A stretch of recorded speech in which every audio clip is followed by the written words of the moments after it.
Hello दोस्तों, स्वागत है आप सभी लोग का अपने चैनल आरएसपी स्टडी पॉइंट पर। उम्मीद करते हैं आप लोग बहुत अच्छे होंगे। तो जैसा कि हम लोग बीएससी सेकंड सेमेस्टर में कंप्यूटर साइंस पढ़ रहे थे। कंप्यूटर साइंस में हम लोग क्या पढ़ रहे थे? डीबीएमएस, जो कि हम लोग के सिलेबस में डीबीएमएस की है। ठीक है, तो उसमें हम लोग क्या पढ़ रहे थे? एसक्यूएल पढ़ रहे थे। ठीक है, तो एसक्यूएल में हमारा कौन सा लेक्चर आज होने वाला है? लेक्चर नंबर 22 होने वाला है। 21 तक हम लोग कंप्लीट कर चुके हैं। अगर आप पहली बार इस चैनल पे विजिट कर रहे हैं इस लेक्चर पे, तो आपको क्या करना है? आई बटन पे देखिए, यहाँ पे प्ले लिस्ट की लिंक लगी हुई है, यहाँ से देख सकते हैं। और क्या करना है? डिस्क्रिप्शन में भी लिंक पड़ी हुई है, आप वहां से भी जाके देख सकते हैं पूरी वीडियो। ठीक है, तो चलिए फिर हम स्टार्ट करते हैं अपना लेक्चर। यहाँ पे हमारा आज का टॉपिक, तो आज का हमारा टॉपिक क्या होने वाला है? आज का टॉपिक है एसिड प्रॉपर्टीज। एसिड प्रॉपर्टीज जैसे कि हम लोग क्या करते हैं, ट्रांजैक्शन करते हैं ना, तो उसमें ये सारी प्रॉपर्टीज हमारी यूज होती है और ये बहुत ज्यादा इंपॉर्टेंट भी है, हमारे लाइफ से भी संबंधित ये बहुत ज्यादा इंपॉर्टेंट है। जैसे हम लोग करते हैं एटीएम में जाते हैं, पैसा निकालते हैं, वहां भी हमको रूल का फॉलो करना पड़ता है। वही सब रूल यहाँ पे हम देखेंगे। ठीक है, क्या होता है, कैसे होता है। अगर हो सकता है आप लोग के लाइफ में ऐसा भी हुआ हो कि आप एटीएम में गए और एटीएम से पैसा निकाले हो, आपको पैसा ना मिला हो, बट आपके मोबाइल में मैसेज आ गया हो कि आपका पैसा कट गया और अकाउंट से भी कट चुका है, बट आपको पैसा नहीं मिला। तो ये सब प्रॉब्लम आप लोगों ने फेस की होगी। अगर नहीं फेस की है तो इससे बचने के लिए बता दे रहे हैं पहले से। ठीक है, यहाँ पे हम इसको पढ़ेंगे। यहाँ पे हमारा क्या है? Acid properties. यहाँ पे आप पहले इसका फुल फॉर्म देखते हैं। एसिड का मतलब होता है एटॉमिसिटी, कंसिस्टेंसी, आइसोलेशन, ड्यूरेबिलिटी। ठीक है, इसका फुल फॉर्म होता है। अब हम इसी के बारे में एक एक करके पढ़ेंगे। ये क्या है? पहले हम देखते हैं एटॉमिसिटी के बारे में। ठीक है, एटॉमिसिटी होता क्या? मान लीजिए जैसे हम क्या करते हैं, कोई भी ट्रांजेक्शन करते हैं। ट्रांजेक्शन हमारा कैसे होता है? ये क्या है? ट्रांजेक्शन 1 है। ठीक है, इसको हम कर रहे हैं। यहाँ पे क्या होगा? हमको पहले रीड करना पड़ेगा इसको। अब ए क्या है? आप ए कर सकते हैं, बी कर सकते हैं, सी कर सकते हैं, डी कर सकते हैं, आप जितना मर्जी उतना कर सकते हैं। ये हमारा ट्रांजेक्शन का नाम है। ठीक है, अब यहाँ पे क्या है? पहले रीड करेंगे, फिर क्या करेंगे? राइट करेंगे। इसमें हम बता चुके हैं आपको, इसमें हम आपको पहले से बता चुके हैं। इसमें 2 ऑपरेशन यूज होता है, रीड होता है। क्या होता है? रीड। दूसरा हमारा क्या होता है? राइट। ये हमारा क्या है? पहला रीड होगा, फिर दूसरा राइट होगा। ठीक है, इसमें हम 2 ऑपरेशंस को यूज करते हैं। तो यहाँ पे क्या? पहले रीड होगा, पहले आपका अकाउंट रीड करेगा। अकाउंट रीड करेगा, जो आपका बैलेंस होगा, मान लीजिए 10,000 आपके बैलेंस अकाउंट में बैलेंस है। ठीक है, तो आपके इसमें 10,000 है, तो ये रीड कर देगा। अब मान लीजिए इसमें से कुछ किसी के पास आप ट्रांसफर कर दिया या आपके पास कोई ट्रांसफर कर दिया, तो प्लस करेगा, माइनस करेगा, जो भी होगा। मान लीजिए 2,000 आता है, तो ये क्या होगा? प्लस कर देगा। इसमें क्या हो जाएगा आपका? ये टोटल हो जाएगा 12,000। ठीक है, ये टोटल कितना हो जाएगा? 12,000। मतलब क्या? ये सब पहले रीड करेगा, आपके अकाउंट में कितना बैलेंस है। ठीक है, ये रीड कर लिया, उसके बाद राइट करेगा। तो यहाँ पे क्या है? ऐसे हमारा ट्रांजेक्शन चलता है। फिर क्या करेगा? फिर मान लीजिए उस अकाउंट का रीड करेगा, रीड भी, फिर क्या करेगा? राइट भी। ये क्या करेगा? ये आप सबके मतलब जो जैसे आप में 2 बंदा है या एक आप है, एक और कोई जिसको आप पैसा ट्रांसफर कर रहे हैं, तो यहाँ पे इसका अकाउंट का नाम है, इसका अकाउंट का नाम भी। तो ये क्या करेगा? पहले तुम्हारा अकाउंट रीड करेगा, उसके बाद उसका अकाउंट भी रीड करेगा। उसके में उतना है कि नहीं है, आ सकता है कि नहीं आ सकता है। अगर वो आपके पास भेज रहा है, अगर आप भेज रहे हैं तो आपका रीड करेगा, उसका रीड नहीं कर सकता है। समझ रहे ना? उसका रीड करने से क्या मतलब? उसके बैलेंस है कि नहीं है, उससे नहीं मतलब। आप भेज रहे हैं, आपके बैलेंस होना चाहिए, बस उधर जाना है ना। ये तो है ना, उधर से आना, उसका भी रीड करेगा। ऐसा नहीं है रीड नहीं करेगा, रीड करेगा, बट उस पहले जरूरी नहीं है। तो यहाँ पे क्या है? ये आपका पहले रीड करेगा, रीड करने के बाद जो आप ऑपरेशन उसमें राइट करना चाहते हैं वो आपका, यानी अगर उसमें ट्रांसफर करना चाहते हैं किसी के पास, तो वो आपके वो ट्रांसफर करेगा। फिर क्या होगा? राइट होगा। राइट होने के बाद फिर उसका रीड करेगा, हाँ उसके में कितना है, उसके बाद उसके में राइट करेगा। मान लीजिए यहाँ पे क्या था? इसका रीड किया, इसमें 2,000 था। ठीक है, अब ये क्या किया? राइट किया, तो यहाँ पे क्या होगा? इसका 0 बैलेंस हो गया, क्योंकि 2,000 था पहले से, वो आपके पास 2,000 ट्रांसफर कर दिया। तो यह क्या होगा? ये बैलेंस वो हो जाएगा। फिर लास्ट में ये हमारा किसमें होता है? ये नॉर्मल चेंज हुआ है, जिसको हम बोलते हैं क्या? रैंड में चेंज हुआ है। अब हम लास्ट में यहाँ पे करते हैं, डाटाबेस में अभी ये कोई चेंज नहीं हुआ है। ठीक है, ये डाटाबेस में भी कोई चेंज नहीं हुआ। यहाँ पे जब हम लास्ट में कमेंट लिखेंगे, तब ये हमारा क्या करेगा, डाटाबेस में चेंज करेगा। यानी कमिट का मतलब होता है जैसे आप क्या करते हैं, फॉर्म भरते हैं, फॉर्म में क्या करते हैं, सबमिट करते हैं। जब आप सबमिट करते हैं तब वो आपका डाटा जो आप उसमें चेंज किए रहते हैं वो आपका पूरा एकदम परमानेंट हो जाता है। ठीक है, तो वहीं पे ये हमारा कमिट का काम करता है। ठीक है, अब यहाँ पे हमारा डाटा होता है, मान लीजिए यहाँ पे कहीं पे इसी में कहीं किसी भी पॉइंट पे क्या करता है, ये फील्ड हो जाता है। यानी क्या होता है, आप पैसा ट्रांसफर कर रहे हैं, आपके क्या होता है, पेंडिंग में चला जाता है। पेंडिंग में होने के बाद क्या हो जाता है, फील्ड हो जाता है। तो ये फील्ड हो जाएगा तो आप सोचेंगे इसका पहले बैलेंस खत्म हो जाएगा या बैलेंस इसका लेस हो जाएगा। फील्ड कब होगा, ये कमिट से पहले ही फील्ड होता है। अगर जब कमिट से पहले फील्ड हो जाएगा तो यहाँ पे क्या होगा, रोल बैक होगा, रोल बैक होगा। ठीक है, यहाँ पे रोल बैक होगा। जब रोल बैक होगा तो इसका मतलब है कि जिस हिसाब से आपका जिस स्टेप से आपका पैसा आया है या आप ट्रांसफर किए हैं उसी स्टेप से आपका पैसा वापस भी आ जाएगा। ठीक है, मतलब अगर यहाँ पे मान लीजिए क्या कर रहे थे, पहले रीड किए थे, रीड किए थे, राइट किए, तो जैसे यहाँ पे क्या किया, राइट किए थे, ये राइट हटके फिर रीड में जाएगा, रीड से एक ही स्टेप कम होगा तो यहाँ पे फिर राइट में आएगा, फिर राइट से स्टेप कम होगा, फिर रीड में जाएगा। यानी हमारा सारा बैलेंस यानी जितना पहले था ट्रांसफर के पहले उतना ट्रांसफर के बाद भी बताएगा, सेम बैलेंस रहेगा। ठीक है, अब हम यहाँ पे रोल बैक होता है। अगर मान लीजिए हम क्या करते हैं, ये रोल फील्ड नहीं होता है, हम कमिट कर देते हैं, क्या करते हैं, कमिट कर देते हैं, तो हमारा क्या होगा, फील्ड होगा पैसा, नहीं फील्ड होगा। क्योंकि अगर आप ये सोचेंगे कि अगर किसी के पास पैसा आप ट्रांसफर कर रहे थे, वो पैसा भी पहुंच चुका है उसके पास, ठीक है, वो पैसा क्या हुआ, पहुंच चुका उसके पास, फिर वो वापस आपके पास आएगा।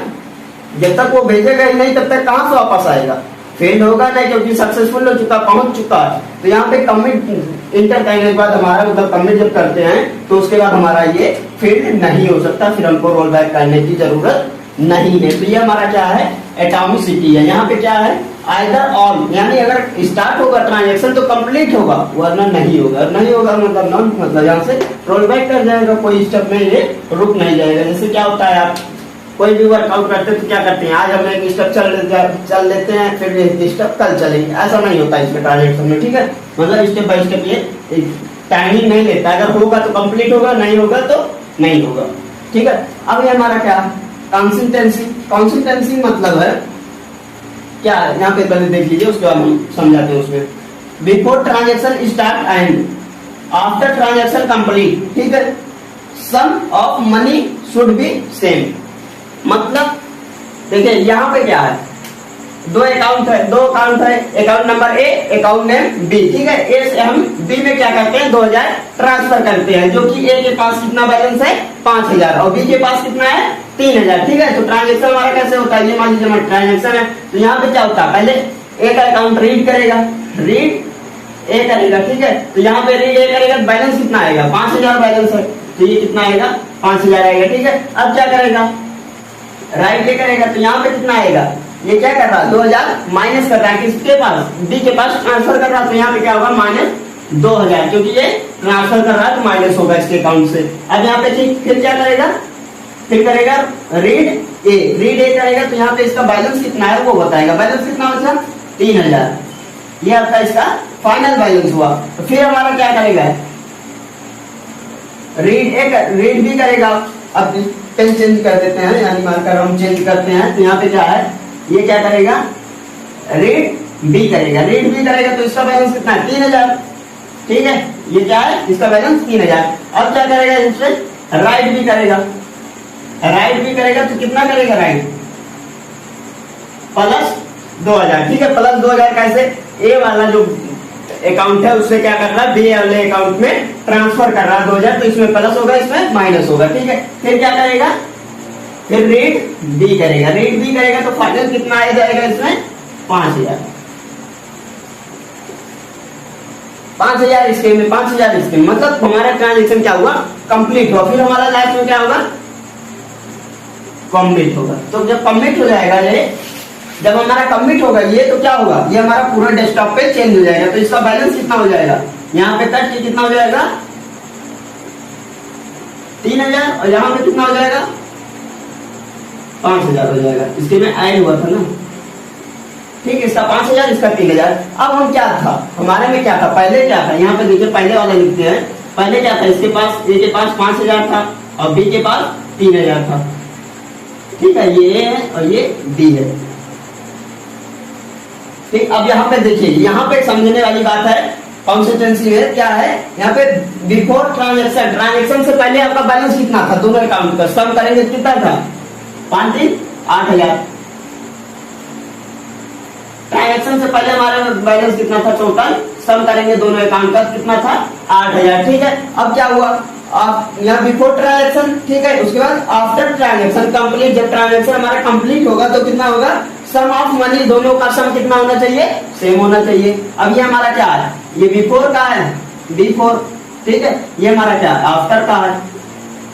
ठीक है, ये हमारा बिफोर का है BE और बाद आफ्टर का AR। ठीक है, तो यहाँ पे क्या है इसका है 5,3,8, यहाँ पे क्या है 5,3,8। बट ये नहीं देखना है कि किसके अकाउंट में कितना है, बस हमारा क्या पूछ रहा है, सम ऑफ मनी जो होना चाहिए वो सेम होना चाहिए। 5,3,8 यहाँ पे भी 8,000 हो रहा है। ठीक है, और यहाँ पे 5,3,8, ये हमारा क्या है, ये हमारा कंप्लीट होता है क्या, कंसिस्टेंसी। ठीक है, अब क्या है हमारा आइसोलेशन। आइसोलेशन क्या कहता है, मान लीजिए हमारा क्या है, दो ट्रांजेक्शन पैरेलल चल रहा है। ठीक है, तो आइसोलेशन कहता है कि हम दो ट्रांजेक्शन को सीरियल ट्रांजेक्शन बना दें, यानी हम सीरियल शेड्यूल बना दें। ठीक है, तो यहाँ पे क्या करता है, मान लीजिए हमारा ये क्या है T1 और ये क्या है T2। ठीक है, ये हमारा क्या हो रहा है, दो ट्रांजेक्शन चल रहा है। ठीक है, दो ट्रांजेक्शन चल रहा है। अब ये क्या कहता है, सीरियल। आइसोलेशन कहता है कि हम उसको क्या करते हैं, सीरियल शेड्यूल बना दे। ठीक है, तो यहाँ पे मान लीजिए यहाँ पे क्या करता है, राइट ए करता है, पहले रीड ए करेगा, फिर क्या करेगा, राइट ए करेगा। ठीक है, फिर क्या करेगा, रीड ए करेगा। ठीक, अब यहाँ पे क्या करेगा,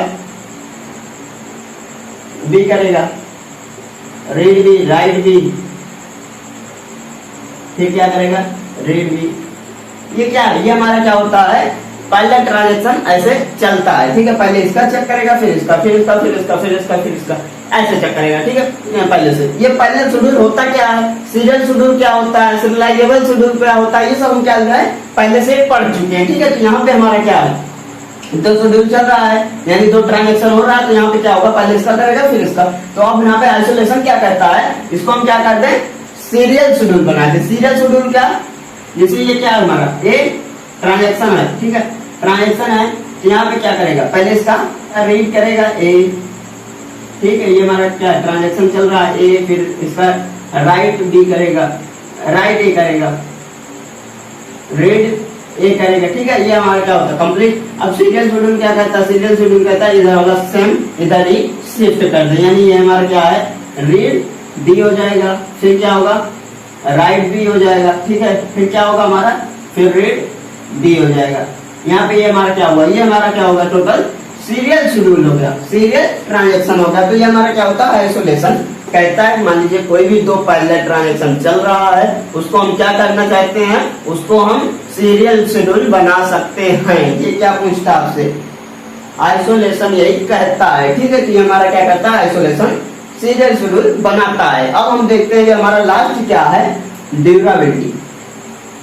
ड्यूरेबिलिटी क्या होती है, ड्यूरेबिलिटी कहती है, मान लीजिए क्या है, यहाँ पे कोई भी ट्रांजेक्शन, अभी तक हम एग्जांपल में बताए थे ना, एग्जांपल में क्या था, 5,000 इसका था, account a equal to 5,000 balance था। ठीक है, अब बी का कितना है, 3,000 कर देते हैं। ठीक है, बी का हमारा बैलेंस 3,000 था।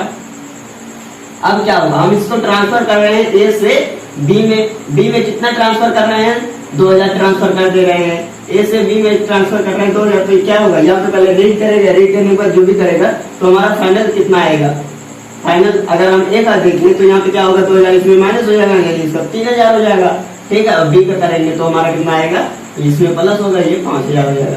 तो ये हमारा क्या होता है, फाइनल होता है। और ड्यूरेबिलिटी क्या बोलता है, ड्यूरेबिलिटी बोलता है कि यहाँ पे जो होना चाहिए परमानेंट चेंज होना चाहिए। परमानेंट चेंज, जैसे कि यहाँ पे एग्जांपल में हम बता दें, आप लोग क्या करते हैं, ट्रांजेक्शन करते हैं ना, ट्रांजेक्शन करते हैं, तो यहाँ पे क्या होता है, जो आप पैसा किसी के पास भेज देते, क्या वो आपके पास फिर से वापस आता है, या वापस शो करता है आपके फोन में कि हाँ नहीं इतना बैलेंस था कल, आज भी उतना बैलेंस है, कल जो ट्रांसफर किए थे वो फिर से वापस आ गया, ऐसा होता है, नहीं होता, वो परमानेंट चेंज हो जाता है। यानी जो चेंज हो वो परमानेंट हो जाए, वो क्या बोलता है, ड्यूरेबिलिटी बोलता है। ठीक है, ड्यूरेबिलिटी ड्यूरेबिलिटी यही कहता है कि जो चेंज हो वो क्या होना चाहिए, परमानेंट चेंज होना चाहिए। जैसे क्या कर सकते हैं हम, एटीएम में जाते हैं, एटीएम से पैसा निकालते हैं। अब ऐसा तो नहीं होता है ना कि आप एटीएम से पैसा निकाल लिए आज, ठीक है, आप कितना था आपके अकाउंट में, 10,000 था, कितना था, 10,000 आज आपके अकाउंट में था।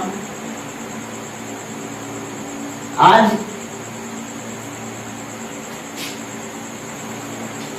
आप एटीएम में गए, एटीएम में क्या करते हैं, पैसा निकालते हैं। तो आज आपके अकाउंट में क्या है, ये अकाउंट ए है, यहाँ पे क्या है, आज आपके अकाउंट में 10,000 है, ठीक है। अब क्या करते हैं, आप 5,000 निकाल लेते हैं एटीएम से, 5,000 क्या करते हैं, निकालते हैं, 5,000 निकालते हैं, यानी जिसको हम कहते हैं विड्रॉल करते हैं, ठीक है। 5,000 आप विड्रॉल करते हैं तो कितना आएगा आपका, 5,000 होना चाहिए। बैलेंस जो ए बी बैलेंस है, ए बी मतलब अवेलेबल बैलेंस, ठीक है। तो ये हमारा जितना बचना चाहिए बैलेंस कितना होना चाहिए, 5,000। तो ये जो चेंज हो रहा है आपके अकाउंट में, ये क्या कहता है, ड्यूरेबिलिटी बोलता है परमानेंट चेंज होना चाहिए। अगर 5,000 आपके अकाउंट से माइनस हो चुका यानी विड्रॉल हो चुका तो वो 5,000 कम हो जाना चाहिए। ऐसा नहीं कि आज आप निकाले तो आज आपको कम बताए, कल फिर से आप जाए एटीएम में चेक करें या फिर से फोन में अपने चेक करें तो वहां पे फिर से आपको 10,000 बताए, ऐसा नहीं होगा। तो ये हमारा क्या करता है, ड्यूरेबिलिटी अप्लाई करता है अपना प्रोबेबिलिटी की क्या होना चाहिए, परमानेंट चेंज होना चाहिए। ऐसा आप क्या करते हैं, गूगल पे, फोन पे, पेटीएम भी यूज करते हैं, उसमें क्या करते हैं, आप चेंज करते हैं, यानी किसी के पास पैसा ट्रांसफर करते हैं, क्या होता है, आपको पैसा वापस मिलता है, वो कल वापस फिर से आपको उतना बैलेंस दिखता है। अगर आप किसी के पास आज शेयर करते हैं पैसा या ट्रांसफर करते हैं तो वो बैलेंस आपको कल फिर से उतना मिलेगा, नहीं मिलेगा। सीरियल सी बात है, हम सबको जानते हैं, अगर पैसा चला गया तो नहीं आता दोबारा, जब तक वो खुद से ना भेजेगा। अगर जैसे मान लीजिए क्या उधार दे देते हैं तो उधार क्या करता है, जब तक वो खुद से नहीं देगा तब तक हमको नहीं मिलता। सेम चीज वही है, अगर ट्रांजेक्शन हम कर दिए, जब तक वो वापस खुद से नहीं करेगा तब तक ट्रांजेक्शन नहीं होगा। तो ये हमारा क्या करता है, ड्यूरेबिलिटी यही सिद्ध करता है कि ये परमानेंट चेंज होना चाहिए, ठीक है। तो आप इसको देख लीजिए अच्छे से, अगर हो सकता है आपको किसी भी पॉइंट में कहीं भी थोड़ा सा कम समझ में आया हो, हमें आशा नहीं है ऐसा कि आपको कम समझ में आया है, लेकिन हमें आशा है आपको पूरा समझ में आया। हो सकता है आपको कहीं पे थोड़ा कम समझ में आया, क्या करेंगे आप वीडियो को रिवाइज कर लीजिए, अच्छे से दोबारा पढ़ लीजिए, आप स्पीड चेंज बढ़ा लीजिए, उसका चेंज कर दीजिए, वहां पे आपको क्या होना चाहिए, कम समय में जल्दी से समझ में आ जाएगा, ठीक है। तो इस लेक्चर को हम यहीं पे एंड करते हैं। आशा करते हैं आप लोग को अच्छे समझ में आया। अगर अच्छे समझ में आया वीडियो को लाइक करें, चैनल को जरूर सब्सक्राइब करें अगर आप चैनल को सब्सक्राइब नहीं किए हैं तो, और ज्यादा से ज्यादा लोगों में इस वीडियो को शेयर करें, ठीक है। चलिए फिर हम आपसे मिलेंगे किस नेक्स्ट वीडियो में, तब तक के लिए ओके बाय।